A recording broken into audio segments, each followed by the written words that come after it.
नमस्कार, आकाशवाणी से प्रस्तुत है समाचार प्रभात।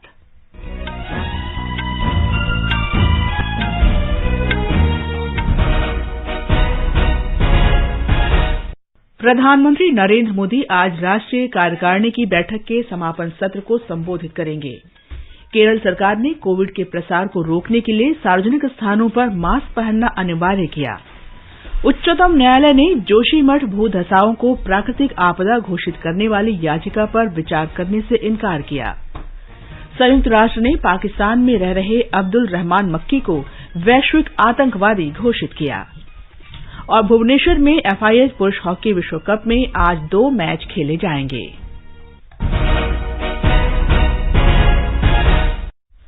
समाचार प्रभात के साथ मैं कनकलता। प्रधानमंत्री नरेंद्र मोदी आज भारतीय जनता पार्टी के राष्ट्रीय कार्यकारिणी समापन बैठक को संबोधित करेंगे। राष्ट्रीय कार्यकारिणी की 2 दिन की बैठक कल नई दिल्ली में NDMC कन्वेंशन सेंटर में शुरू हुई थी। पार्टी अध्यक्ष जगत प्रकाश नड्डा ने बैठक का उद्घाटन किया। अपने उद्घाटन भाषण में श्री नड्डा ने पार्टी के नेताओं और कार्यकर्ताओं से इस वर्ष 9 राज्यों में होने वाले विधानसभा चुनावों में भाजपा की विजय सुनिश्चित करने के लिए कोई भी कसर न छोड़ने का आह्वान किया। पार्टी अध्यक्ष ने इस बात का भी उल्लेख किया कि 2024 के लोकसभा चुनावों के परिप्रेक्ष्य में भी ये वर्ष अत्यंत महत्वपूर्ण है। उन्होंने ये भी कहा कि सबको हाल के गुजरात विधानसभा चुनाव में प्रधानमंत्री नरेंद्र मोदी के काम करने के तरीके से सीख लेनी चाहिए। बैठक के पहले दिन के बारे में मीडिया को जानकारी देते हुए पार्टी के वरिष्ठ नेता रविशंकर प्रसाद ने श्री नड्डा के उस वक्तव्य का उल्लेख किया जिसमें उन्होंने कहा था कि गुजरात विधानसभा चुनाव में भाजपा की विजय ऐतिहासिक और असाधारण रही है। श्री प्रसाद ने कहा कि 100 लोकसभा क्षेत्रों में ऐसे मतदान केंद्रों की पहचान की गई जहां भाजपा कमजोर थी। हमें कमजोर बूथों को ठीक करना है। लोकसभा में 100 बूथ देना था, विधानसभा में 25 बूथ देना था, तो ऐसे 72,000 बूथ चिन्हित किए गए। और अध्यक्ष जी ने बड़े सुकून से कहा कि 1,30,000 बूथ पर हम लोग पहुंचे जिनको मजबूत करने का फैसला। कल शाम को एक और संवाददाता सम्मेलन को संबोधित करते हुए केंद्रीय मंत्री और वरिष्ठ पार्टी नेता निर्मला सीतारामन ने बताया कि राष्ट्रीय कार्यकारिणी की बैठक में केंद्रीय मंत्री किरण रिजिजू की ओर से पेश किए गए राजनीतिक प्रस्ताव के 9 बिंदुओं पर भी विचार किया गया। उन्होंने बताया कि सबसे पहले इस बात पर विचार हुआ कि किस तरह विपक्षी दल प्रधानमंत्री नरेंद्र मोदी और भाजपा के विरुद्ध अपमानजनक टिप्पणियां करके नकारात्मक अभियान चला रहे हैं।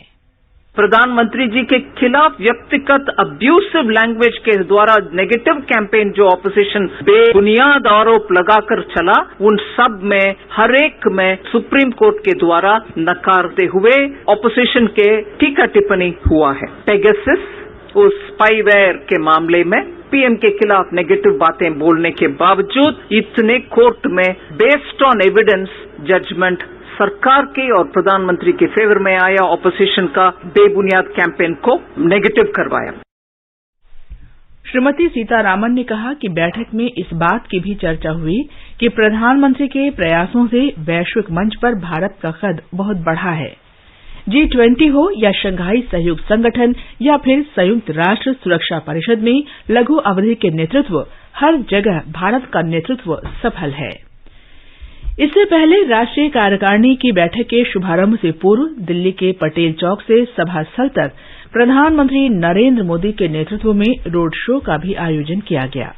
इसमें बड़ी संख्या में आम लोग और पार्टी कार्यकर्ता शामिल हुए। सड़कों के किनारे खड़े लोगों ने प्रधानमंत्री का स्वागत किया। श्री मोदी ने हाथ हिलाकर उनका अभिवादन स्वीकार किया। मध्य प्रदेश में आज G20 के अंतर्गत थिंक 20 समूह की 2 दिन की बैठक का समापन होगा। भोपाल में इस सम्मेलन में मंत्री और विषय विशेषज्ञ वैश्विक सुशासन और पर्यावरण के अनुकूल जीवन शैली, नैतिक मूल्यों और शुचिता के संबंध में विचार विमर्श कर रहे हैं। थिंक 20 सम्मेलन का उद्घाटन कल मुख्यमंत्री शिवराज सिंह चौहान ने किया था। और ब्यौरा हमारे संवाददाता से। थिंक 20 बैठक के अंतिम दिन आज 2 पूर्ण सत्र, एक गोलमेज चर्चा और एक समापन सत्र होगा, जबकि महिलाओं की उन्नति और युवा नेतृत्व तथा बच्चों में निवेश यानी भविष्य का निवेश जैसे प्रमुख विषयों पर पहले दिन चर्चा की गई। पहले दिन की प्रस्तुतियां इस बात पर केंद्रित थीं कि कैसे भारत ने कोविड संकट के दौरान वैक्सीन कूटनीति के माध्यम से मानवता को लाभ पहुंचाया। ठीक उसी तरह भारत G20 के माध्यम से दुनिया के सामने मौजूद समस्याओं और चुनौतियों के लिए न केवल समाधान पेश करेगा बल्कि वैश्विक आवाज भी बनेगा। थिंक 20 के अनुसार भारत अगला वैश्विक विकास एजेंडा तय करेगा। साथ ही G20 के माध्यम से वसुधैव कुटुंबकम को लेकर प्रधानमंत्री नरेंद्र मोदी के संदेश को पूरी दुनिया में फैलाया जाएगा। सभी प्रतिनिधियों ने इस बात पर भी सहमति व्यक्त की कि समानता, समावेशी विकास और समावेशी वित्त आज की सबसे प्रमुख आवश्यकताएं हैं। संजीव शर्मा, आकाशवाणी समाचार, भोपाल।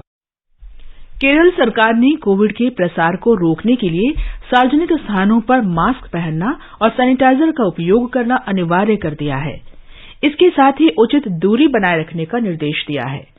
इसके अलावा संस्थानों, दुकानों, थिएटर मालिकों से ग्राहकों को सैनिटाइजर देने को कहा गया है और सामाजिक समारोहों के आयोजकों को भी सैनिटाइजर उपलब्ध कराने के निर्देश दिए गए हैं। उच्चतम न्यायालय ने जोशीमठ में जमीन धंसने के मुद्दे के संबंध में दखल देने और वहां के संकट को राष्ट्रीय आपदा घोषित करने से इनकार कर दिया है।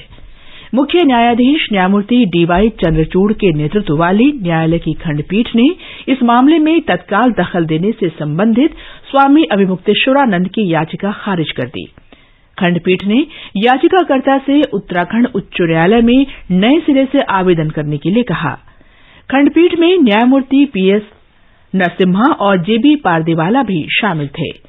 उच्चतम न्यायालय ने कहा कि उत्तराखंड उच्च न्यायालय इस मामले से जुड़ी शिकायतों पर उचित रूप से विचार कर सकता है। ये समाचार आकाशवाणी से प्रसारित किए जा रहे हैं। डिजिटल बैंकिंग का है जमाना, टाइम है बचाना। डिजिटल बैंकिंग है आसान, करो चाहे कोई भुगतान, एनी टाइम एनीवेयर, सेफ है, फास्ट है, हर पेमेंट उंगलियों पे सेट है। लेन देन के हैं ऑप्शंस कई, IMPS, NEFT, UPI भी। 24 घंटे करते ये काम, पेमेंट आसान और रहे आराम। RBI कहता है जानकार बनिए, सतर्क रहिए।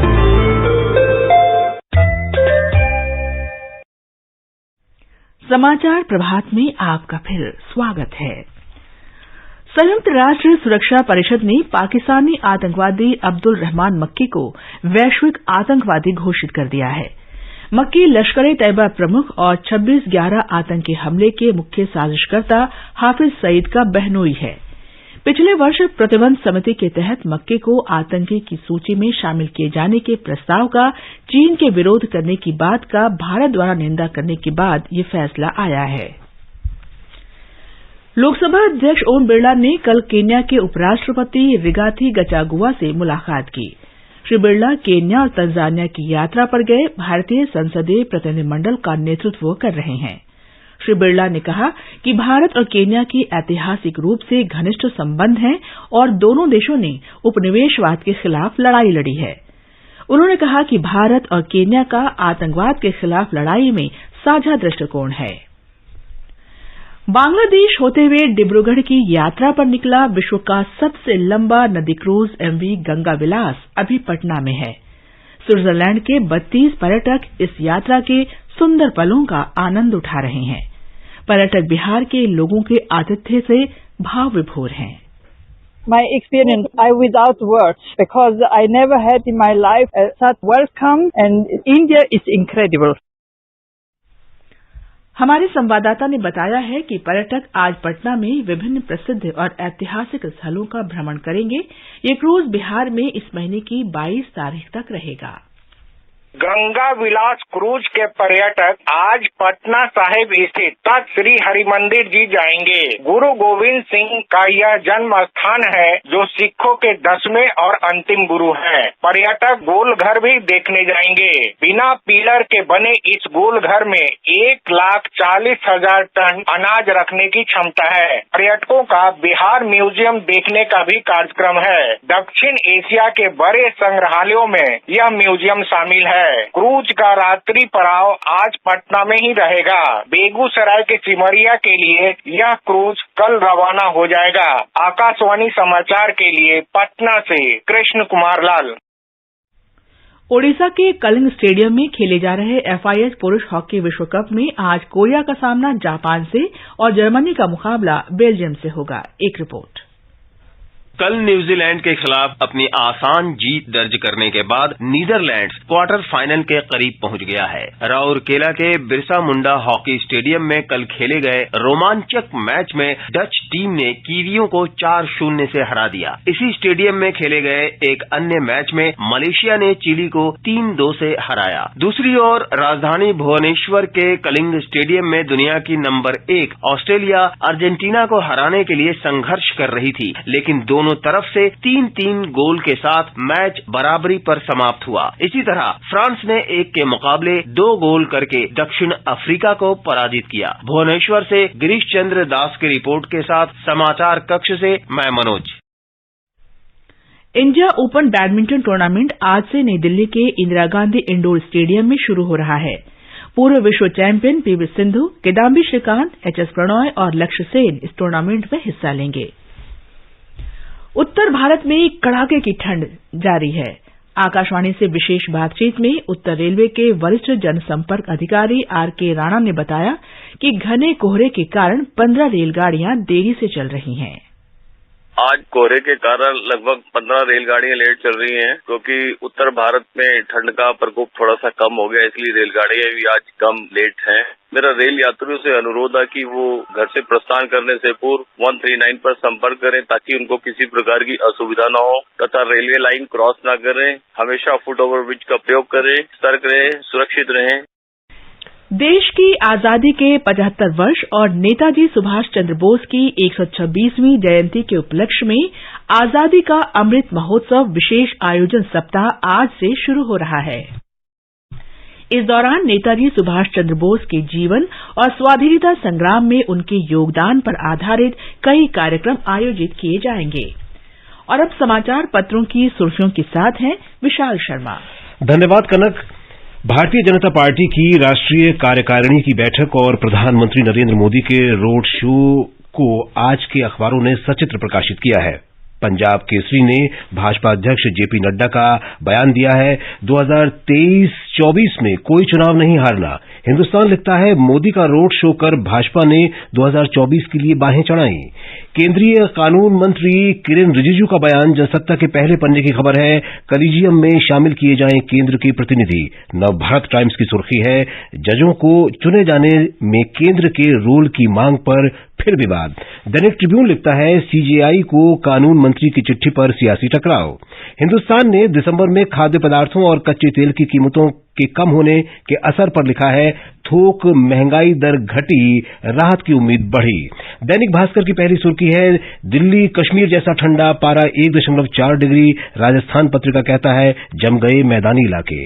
अमर उजाला ने अग्निवीरों से प्रधानमंत्री की बातचीत को अपनी पहली खबर बनाया है, जिसमें उन्होंने कहा है कि चुनौतियों के लिए सेना को तैयार करने में अग्निपथ गेम चेंजर। जनसत्ता ने अंगदान के क्षेत्र में पहली बार हाथ दान किए जाने का समाचार सराहनीय शीर्षक से देते हुए लिखा है, इंदौर ने अंगदान में फिर रचा इतिहास, विनीता के अंगदान से कई को मिलेगी नई जिंदगी। हरिभूमि ने लिखा है, विनीता के दोनों हाथों से मुंबई की युवती की संवरेगी जिंदगी। राजा मौली की फिल्म RRR को बेस्ट फॉरेन लैंग्वेज फिल्म के लिए क्रिटिक्स चॉइस अवार्ड मिलने का समाचार भी अखबारों में है। हरिभूमि ने बताया है, सिक्किम सरकार ने महिला कर्मचारियों को दूसरा बच्चा होने पर 1 वेतन वृद्धि और तीसरा बच्चा होने पर 2 वेतन वृद्धि देने का प्रस्ताव किया है। अंत में मुख्य समाचार एक बार फिर। प्रधानमंत्री नरेंद्र मोदी आज राष्ट्रीय कार्यकारिणी की बैठक के समापन सत्र को संबोधित करेंगे। केरल सरकार ने कोविड के प्रसार को रोकने के लिए सार्वजनिक स्थानों पर मास्क पहनना अनिवार्य किया। उच्चतम न्यायालय ने जोशीमठ भू धसाव को प्राकृतिक आपदा घोषित करने वाली याचिका पर विचार करने से इनकार किया। संयुक्त राष्ट्र ने पाकिस्तान में रह रहे अब्दुल रहमान मक्की को वैश्विक आतंकवादी घोषित किया। और भुवनेश्वर में FIH पुरुष हॉकी विश्व कप में आज कोरिया का मुकाबला जापान से और जर्मनी का सामना बेल्जियम से होगा। इसके साथ ही समाचार प्रभात का ये अंक समाप्त हुआ। नमस्कार।